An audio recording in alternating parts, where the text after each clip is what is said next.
Est-ce qu'on dit chocolatine ou pain au chocolat? Est-ce qu'on dit flamme-cuche ou tarte flambée? Et l'ananas, est-ce que c'est un ingrédient qui va sur les pizzas ou non? Et la raclette, ça se mange avec ou sans cornichons? On a sûrement tous un avis très tranché sur ces questions, mais on va peut-être pas quand même se fâcher les uns avec les autres à cause de ça et créer des divisions dans l'Église. Mais il y a d'autres questions qui peuvent être un peu plus tendues. Est-ce qu'on doit voter plutôt à droite ou plutôt à gauche? Ou même voter tout court? Est-ce qu'on doit limiter sa consommation de viande, trier tous ses déchets et régler le thermostat de son chauffage à 19, ou est-ce que c'est pas si important? Est-ce que le programme de l'Église doit suivre le calendrier liturgique? Est-ce qu'on doit marquer les temps religieux comme le carême, l'épiphanie, l'Avent, ou même Noël et Pâques? Ou bien est-ce qu'on ne devrait pas faire ça et seulement se limiter au simple jour du Seigneur, une fois par semaine? Est-ce qu'on doit ou non se faire vacciner contre le Covid, évangéliser dans le métro, réguler les naissances, traverser seulement au feu vert et sur les passages piétons, boire de l'alcool, se faire tatouer, utiliser l'écriture inclusive, assister au mariage civil de 2 personnes de même sexe, donner au téléthon, chanter surtout des vieux chants à l'église ou surtout des nouveaux chants à l'église, suivre scrupuleusement la fameuse règle de Billy Graham selon laquelle on ne doit jamais se trouver seul avec une personne du sexe opposé qui n'est pas son conjoint, etc., etc. En voilà des sujets sur lesquels on peut avoir des convictions très fortes et très différentes et qui peuvent venir parasiter nos relations à l'intérieur de l'Église et a fortiori à l'extérieur de l'Église. Des sujets qui pourraient même entraîner des sentiments d'agacement, de mépris ou de colère à l'encontre des autres, voire des conflits, voire des divisions. En fait, au moment même où j'ai donné cette liste d'exemples, il y en a certains parmi vous qui se sont dit tout de suite « Non mais n'importe quoi, qui c'est qui pense ça ?» Ou bien « Ah oui, j'en connais qui pensent ça, c'est parce qu'ils ont été influencés par le monde. » Ou à l'inverse, « J'en connais qui pensent ça, c'est parce que ce sont des fondamentalistes, ils sont en réaction contre le monde. » Ou encore, ces gens-là, j'en connais, ils doivent être immatures quand même, ou coincés, ou égoïstes, ou orgueilleux, ou tout simplement, c'est des légalistes, des aveugles, des hypocrites. Mais justement, la question qu'on veut se poser ce matin, c'est comment aborder ces sujets délicats de manière à maintenir la bonne entente entre nous. On peut se poser la question de manière générale, bien sûr, par rapport à notre vie en société, mais dans le texte qu'on va prendre dans un instant, la question se pose en particulier par rapport à notre vie en tant que chrétiens qui appartenons à une même Église. Comment vivre ensemble en communion quand il y a ce genre de différence qui peut exister entre nous? La réponse? Jésus.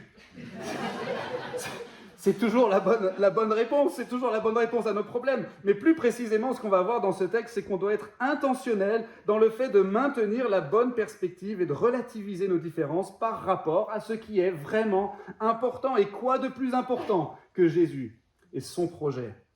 Alors on est toujours en train d'étudier la lettre que l'apôtre Paul a écrite donc à des chrétiens de son époque qui habitaient dans la ville de Rome en Italie au 1er siècle, et on est toujours dans la dernière grande section de cette lettre où Paul il est en train de tirer des applications pratiques de tout ce qu'il a dit avant quand il a expliqué ce que ça voulait dire d'être un croyant, c'est-à-dire qu'est-ce que ça veut dire de placer sa foi en Jésus sur la base de ce que Jésus a fait pour nous sauver. Donc si on reconnaît qu'on a besoin de Jésus pour être pardonné pour nos fautes, pour être justifié par Dieu et réconcilié avec lui et pour aller au paradis, si on a placé notre foi en Jésus, voici donc maintenant ce qui devrait découler de notre foi en lui, et en particulier maintenant dans le texte qu'on va lire, ce qui devrait découler dans le cadre de nos relations au sein de la communauté qu'est l'Église locale.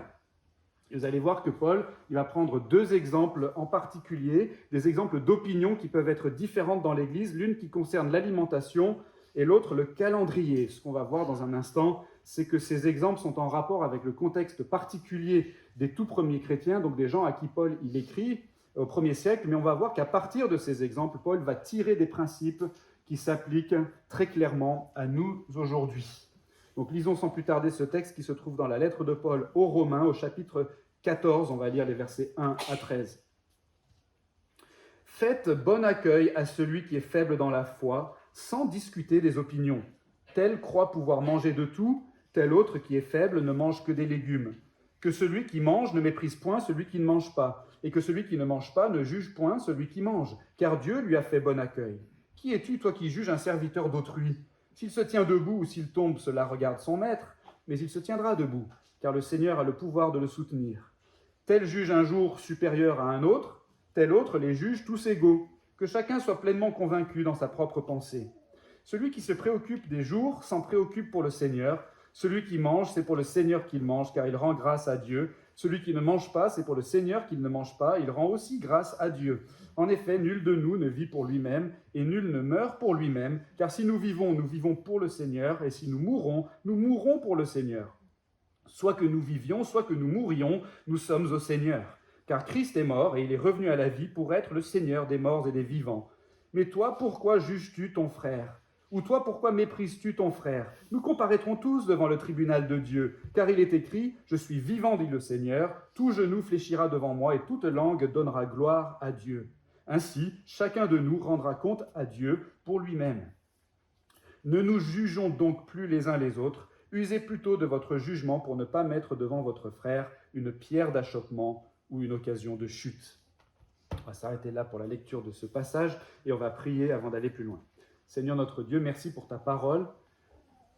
On te demande maintenant de nous aider par ton Saint-Esprit à bien comprendre ce que tu veux nous dire, à le recevoir, à le croire et à le mettre en pratique pour ta gloire. Et nous le prions au nom de Jésus.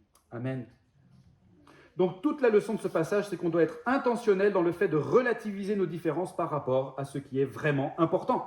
Alors, regardons le texte et prenons les choses dans l'ordre. Premièrement, on doit faire bon accueil à ceux à qui Dieu a fait bon accueil. On doit faire bon accueil à ceux à qui Dieu a fait bon accueil. Si vous regardez le passage des versets 1 à 5, pour commencer, vous pouvez voir que Paul commence par établir un principe. Faites bon accueil, dit-il, à celui qui est faible dans la foi, sans discuter des opinions. Et ensuite, en développant ce principe, il va donner donc ces fameux deux exemples. Premièrement, la question de savoir si on doit manger ou non de la viande, verset 2. Et ensuite, la question de savoir s'il faut marquer certains jours dans le calendrier plus que d'autres, verset 5. Ce sont deux questions qui pouvaient diviser les premiers chrétiens parce qu'en fait, l'Église primitive, l'Église des tout premiers temps, était composée essentiellement de croyants issus du judaïsme et puis de croyants issus du paganisme. Les croyants issus du judaïsme, ils pouvaient avoir du mal avec l'idée de manger de la viande parce que la viande qu'on pouvait acheter dans la ville de Rome au 1er siècle, eh ben, il y avait un risque que cette viande soit impure d'après les règles alimentaires des Juifs, du fait de son origine à cette viande. Mais les croyants issus du paganisme, donc ceux qui n'étaient pas d'origine juive, eux, comme ils ne connaissaient pas bien les règles des Juifs, eh ben, ils s'en fichaient un peu de savoir si la viande était pure ou impure, parce que pour eux, ça relevait de règles rituelles. Pour eux, tout ce qui comptait, c'était si elle avait bon goût, si elle était de bonne qualité, la viande.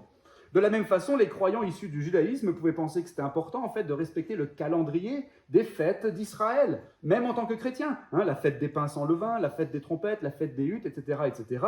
Mais pour les croyants issus du paganisme, tout ça, ça n'avait pas beaucoup d'importance.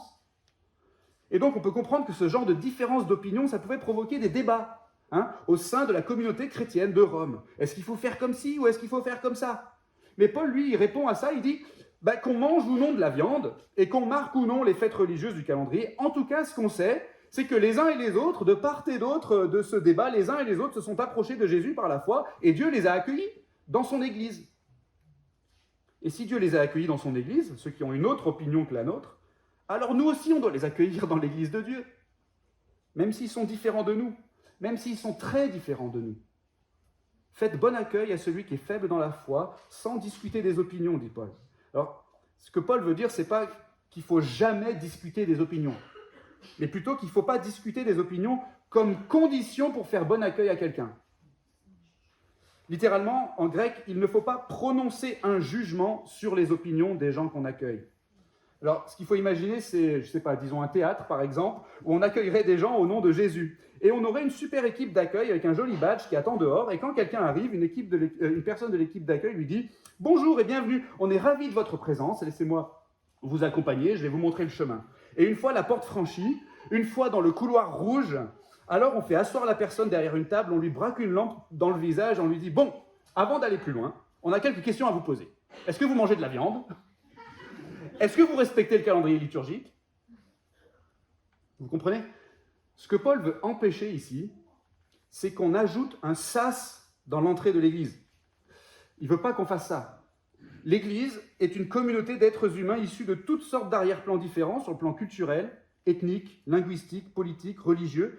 Et c'est une communauté ouverte sur le monde, du fait de sa vocation à l'Église d'annoncer la parole de Dieu à toute la création et d'être cette fameuse ville située sur une montagne comme Jésus l'avait décrite et d'accueillir en son sein tous ceux qui cherchent Dieu, d'où qu'ils viennent.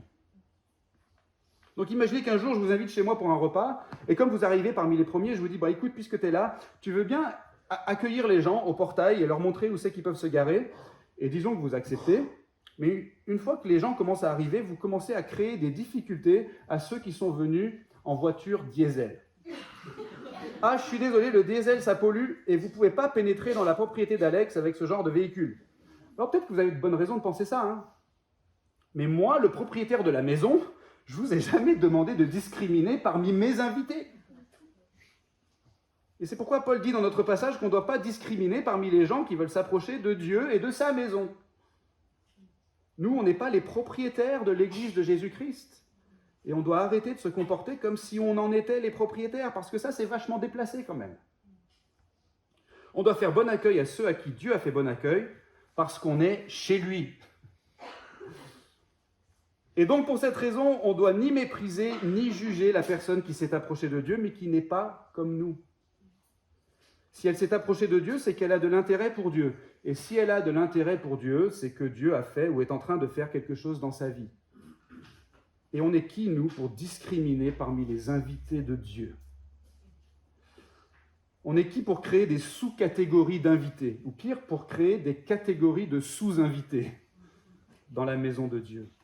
Alors bien sûr, comme je l'ai dit, ça ne veut pas dire qu'on ne doit jamais discuter des opinions ou qu'il ne faut jamais aborder les questions de pratique ou de conviction personnelle sur lesquelles on a des avis différents. En fait, Paul lui-même, il va se prononcer avec autorité sur la question alimentaire juste après, dans la suite du passage, ce qu'on verra, Dieu voulant, dans 2 semaines. Et donc, bien sûr, si l'Église n'est pas seulement la maison de Dieu, mais aussi, comme le dit Paul dans notre passage, la colonne et l'appui de la vérité, c'est que les opinions personnelles ne se valent pas toutes. On n'est pas dans un monde relativiste, et encore moins dans une Église relativiste où chacun peut croire ce qu'il veut et c'est pas grave. Non, l'Église de Jésus-Christ proclame, promeut et protège la parole du Christ que le Christ lui a confiée à l'Église. Les chrétiens donc ont la responsabilité de s'exhorter mutuellement et de grandir ensemble dans la vérité, et les conducteurs spirituels de l'Église notamment ont la responsabilité de veiller sur l'enseignement de la vérité et sur la croissance et la fidélité des membres de l'Église, de sorte que parfois il arrive que les responsables doivent reprendre, corriger, voire même exclure un membre de la communauté pour cause d'infidélité notoire. Et donc Paul, il n'est pas ici en train de minimiser cette réalité dans notre passage. Ce qu'il est en train de faire, c'est qu'il est en train de dire qu'on peut avoir des convictions différentes sur certains points, sans que ça nous empêche d'être en communion avec Dieu. Et donc ça ne devrait pas non plus nous empêcher d'être en communion avec l'Église. On ne doit pas discriminer à l'entrée. On ne doit pas supposer que certains sont inférieurs à nous ou qu'ils sont moins les bienvenus à l'Église parce qu'ils n'ont pas les mêmes convictions que nous sur certains sujets. Et on devrait pouvoir discuter de ces convictions sans mépris dans un sens et sans jugement dans l'autre sens. On est ensemble dans la maison de Dieu et on peut discuter ensemble même de politique, d'argent, d'écologie, de bioéthique ou d'organisation de la vie de l'Église. On peut le faire avec une grande bienveillance mutuelle en vue de grandir ensemble dans la vérité. Alors, qu'est-ce qui peut nous aider à progresser dans ce domaine? C'est le deuxième point. Deuxièmement, on doit se rappeler qui est vraiment notre maître et le maître de notre frère. Revenons à notre passage, versets 6 à 12. Maintenant, Paul il va insister sur une chose en particulier, c'est la nature de la relation qui existe entre un croyant et Jésus.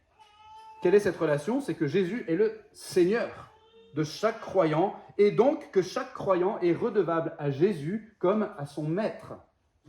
Vous avez sûrement remarqué que le mot « Seigneur » revient beaucoup dans ces quelques versets, en fait, 8 fois en 7 versets. C'est donc que Paul veut vraiment insister là-dessus. Si on est croyant, on vit notre vie sous le regard de notre maître, en service à notre maître, pour la gloire de notre maître.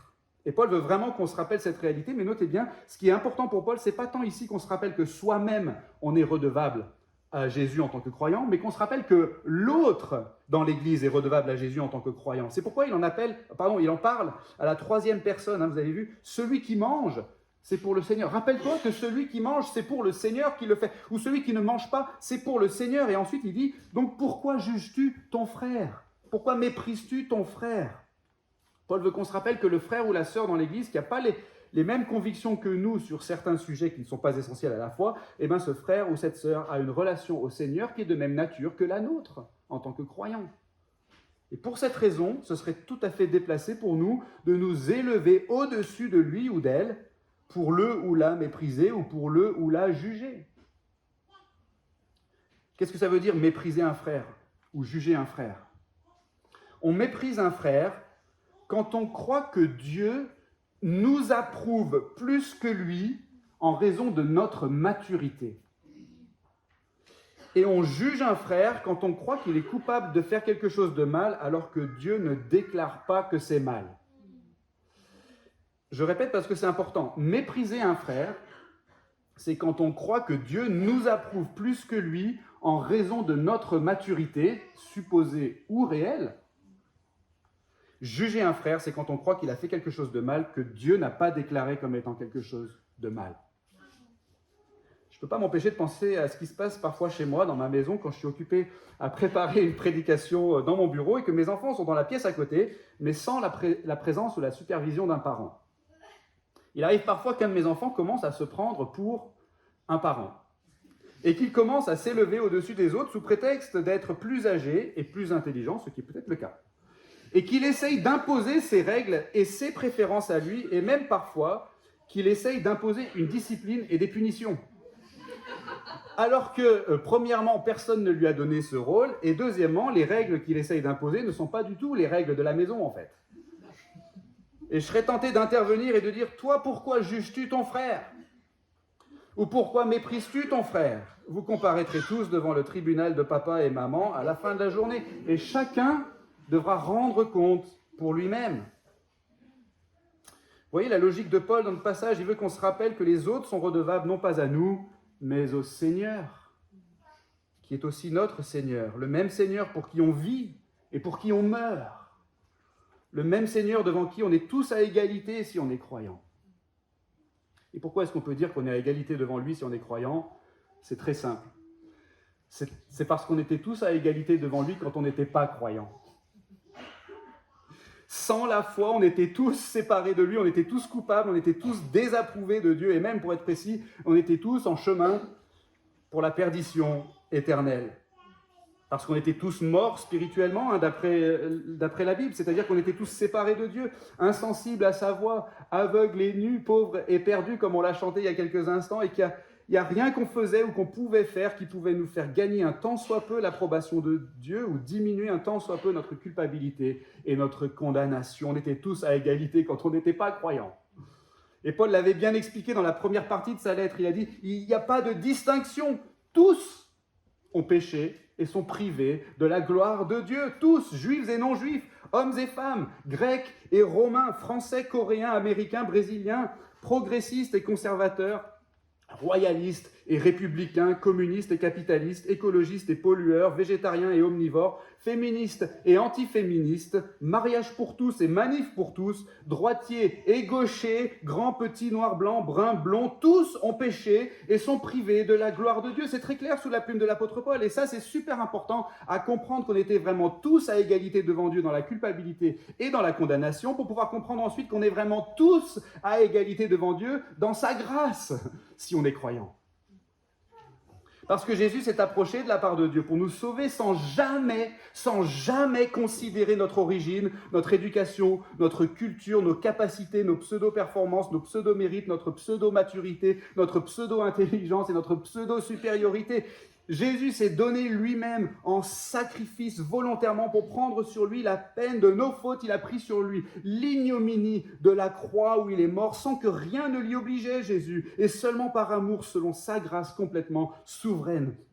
Et Jésus a ainsi détourné sur lui la peine de nos fautes et en échange, il nous donne sa justice pleinement sans rien retenir. Et il a fait ça pour tous ceux qui placent leur confiance en lui, juifs et non-juifs, hommes et femmes, grecs et romains, français, coréens, américains, brésiliens, progressistes, conservateurs, royalistes, républicains, communistes, capitalistes, écologistes, pollueurs, végétariens, omnivores, féministes, antiféministes, mariage pour tous, manif pour tous, droitiers, gauchers, grands, petits, noirs, blancs, bruns, blonds, tous ont péché et sont privés de la gloire de Dieu, et ils sont gratuitement justifiés par sa grâce, par le moyen de la rédemption qui est dans le Christ Jésus. C'est ce que dit Paul au chapitre 3 de sa lettre aux Romains. Jésus est mort et ressuscité pour racheter tous ceux qui lui font confiance. Donc tous ceux qui lui font confiance lui appartiennent dorénavant, dans la vie comme dans la mort.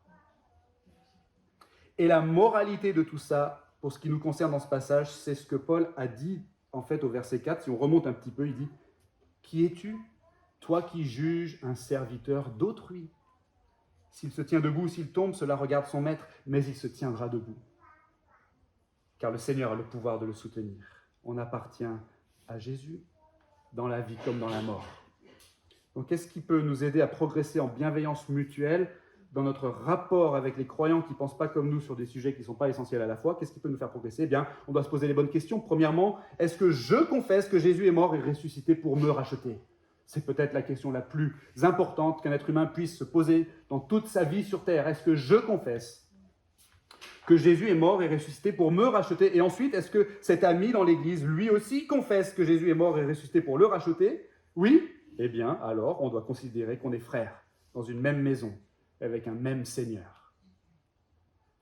Et pour cette raison, ce serait une hérésie de mépriser mon frère, comme si Dieu pouvait nous approuver plus que lui, sous prétexte de notre plus grande maturité. Non, si notre foi est en Jésus, Dieu nous approuve déjà pleinement. Il n'approuve pas certains croyants plus ou moins que d'autres, parce que certains trieraient leurs déchets et d'autres non, ou parce que certains sont vaccinés et d'autres non. Et ce serait aussi une hérésie de juger un frère comme s'il était coupable moralement d'une faute, alors que Dieu n'a pas déclaré que c'était une faute. Non, si notre foi est en Jésus, Dieu nous a déclaré juste, parfaitement juste, pour toujours, et on veut progresser maintenant, quotidiennement, dans notre obéissance à Dieu, selon ce que Dieu a révélé, et pas selon des préjugés culturels, des modes ou des idéologies purement humaines. Je répète, bien sûr, qu'on peut discuter de ces opinions différentes qu'on a sur des points non essentiels. Et dans ces domaines, on peut et même on devrait chercher à grandir en sagesse et en maturité spirituelle. La maturité, ça existe. Et le manque de maturité, ça existe. Paul lui-même a dit celui qui est faible dans la foi, par opposition à celui qui est plus fort dans la foi. Et Paul, il va nous emmener dans cette direction dans la suite du chapitre, ce qu'on verra encore une fois dans 2 semaines. Mais on doit pouvoir faire ça, entretenir ces discussions sans mépris et sans jugement. Et pour ça, on doit se rappeler qui est vraiment notre maître et le maître de notre frère. Mais il y a encore une chose qu'on doit faire d'après ce passage, c'est le 3e point. Troisièmement et dernièrement, on doit faire attention de ne pas créer d'obstacles au progrès de l'Évangile. On doit faire attention de ne pas créer d'obstacles au progrès de l'Évangile. Qu'est-ce que je veux dire par là? Revenons une dernière fois au texte. Et dans le dernier verset de notre passage, le verset 13, Paul nous dit qu'il y a une meilleure chose à faire avec notre capacité de jugement que de juger nos frères, c'est d'user de notre jugement pour faire attention de ne pas heurter ou choquer nos frères d'une manière qui les empêcherait de progresser sereinement dans la foi. Je vous rappelle que juger, et donc, ça consiste à déclarer quelque chose entre plusieurs possibilités, ça consiste à se prononcer entre plusieurs options. En l'occurrence, est-ce que c'est bien, est-ce que c'est mal? Juger, c'est trancher entre les deux, et donc juger un frère, c'est déclarer que ce qu'il fait est mal. Et entre parenthèses, c'est le déclarer tout haut ou le déclarer tout bas dans son cœur. Et dans le contexte de ce passage, c'est un jugement, en l'occurrence, abusif, parce que Dieu lui-même, dans le contexte, ne juge pas les actions dont il est question. Vous avez vu, celui qui mange de la viande ne fait pas mal. Et celui qui ne mange que des légumes, il ne fait pas mal non plus dans le passage. Celui qui ne célèbre pas les fêtes des Juifs ne fait pas mal. Et le Juif qui continue par tradition de suivre son calendrier religieux ne fait pas mal non plus. Donc juger, c'est trancher entre plusieurs options et déclarer que l'une est bien et les autres mauvaises. Et donc Paul, il veut qu'on fasse ça, la même chose, qu'on juge, mais par rapport à des choix qui se présentent à nous et qui pourraient aider ou nuire à la marche chrétienne de notre frère. Vous comprenez ce qu'il veut dire? C'est qu'on doit examiner notre conduite dans tous ces domaines qui ne sont pas essentiels à la foi, et on doit juger, c'est-à-dire on doit se demander, est-ce qu'en faisant ça ou en disant ça, est-ce que ça va contribuer positivement ou négativement au progrès de l'Évangile dans la vie de mon frère? Est-ce que ça va l'édifier, le fortifier, l'encourager, ou bien est-ce que ça va le perturber, le choquer ou blesser sa conscience? Est-ce que ça va favoriser notre communion ou est-ce que ça va nuire à notre communion? Et on doit juger de ça, dit Paul. C'est ça la question qu'on doit juger. On doit trancher, décider quelle est la bonne option et écarter la mauvaise. Je ne sais pas si vous avez déjà joué à ce type de jeux vidéo qu'on appelle des jeux de tower defense. Ça ne vous parle pas du tout. Alors, un jeu de vidéo de tower... Sauf à Amaury, ça lui parle. C'est son métier. Il y a un territoire vide sur votre écran et vous avez une base qui est à une extrémité de ce territoire et vous avez des méchants qui arrivent depuis l'autre côté du territoire pour attaquer votre base. Et vous, ce que vous devez faire dans ce type de jeu, c'est construire des tours qui vont attaquer automatiquement les méchants au fur et à mesure de leur avancée. Ok ?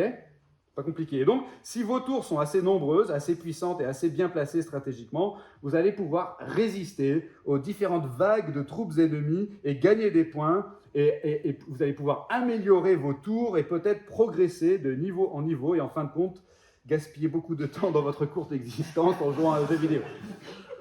Bref, ce que Paul nous demande de faire dans notre passage, c'est l'inverse en fait de ce jeu vidéo, mais en suivant le même principe. Écoutez bien. Paul, il veut qu'on use de notre jugement stratégique, non pas pour empêcher les progrès d'un ennemi, mais pour favoriser les progrès d'un frère.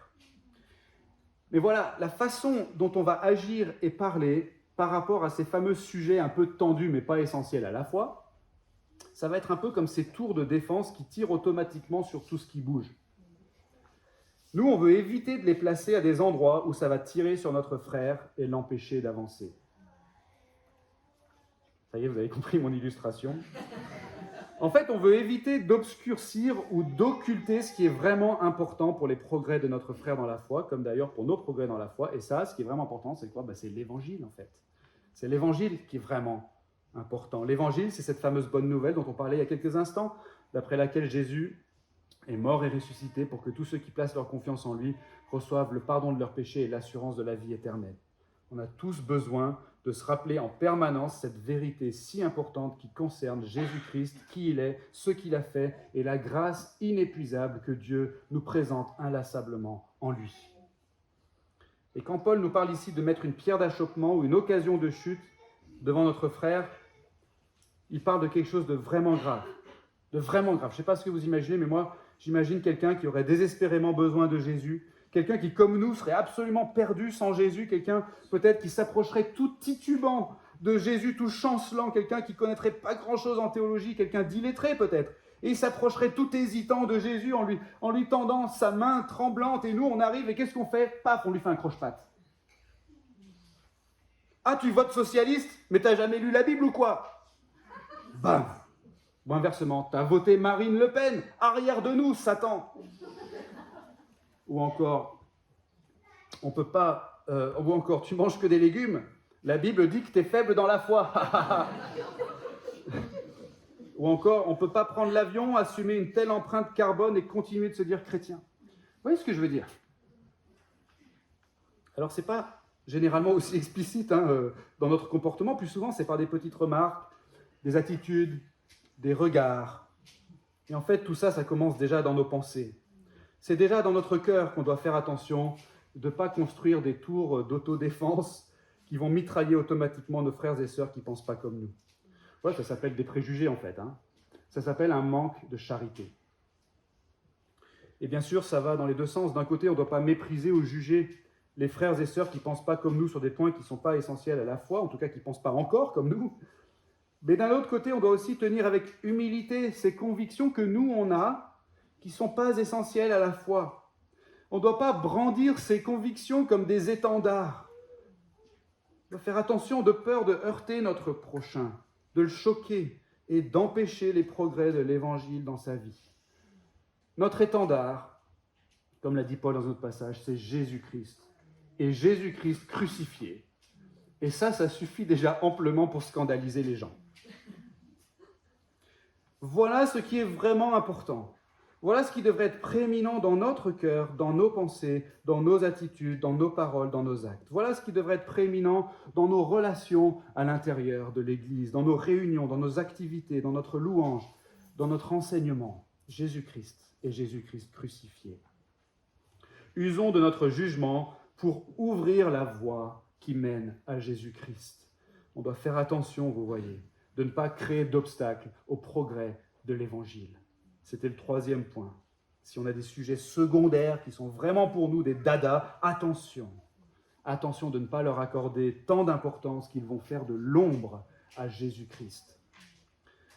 Alors vous voyez, au début, on se posait la question, comment aborder ces sujets délicats de manière à maintenir la bonne entente entre nous?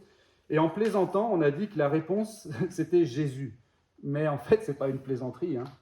Ce n'est pas une plaisanterie. Toute la leçon de ce texte, c'est qu'on doit être intentionnel dans le fait de relativiser nos différences par rapport à ce qui est vraiment important. Et ce qui est vraiment important, oui, c'est Jésus. C'est de la bonne théologie de dire ça. Il en va de la gloire de Dieu dans l'Église et du salut éternel du plus grand nombre. Alors on approche de la fin de cette prédication et il y en a qui se disent « Ok, très bien, mais quand même ». Il y a des sujets qui ne sont pas essentiels à la fois, mais qui sont importants quand même. Oui, allez, c'est vrai, c'est vrai. Et ce que je suis en train de dire, ce n'est pas qu'on doit faire semblant que ces sujets n'existent pas. On ne doit pas les balayer sous le tapis ou renoncer à avoir des convictions dans plein de domaines qui ne sont pas essentiels à la fois. Ce n'est pas ce que je dis. Encore une fois, je le répète, et on le verra dans 2 semaines, mais l'apôtre Paul lui-même va aborder la question des aliments purs et impurs. Dans la suite du passage, il va aborder cette question avec autorité. Mais le message de ce texte, c'est qu'on doit maintenir ces choses à leur juste place. Et si on les aborde, on doit le faire avec une extrême délicatesse et une extrême charité, sans jamais conditionner notre communion à la résolution de ces différences. Je suis persuadé qu'en maintenant la centralité de l'Évangile, on peut en fait aborder ces sujets de manière décomplexée afin de grandir ensemble en maturité et sans se fâcher les uns avec les autres. Ce qu'on va faire à l'église Lyon-Gerland, donc, je l'espère, ça va être, comme je l'ai dit, de faire bon accueil à ceux à qui Dieu a fait bon accueil.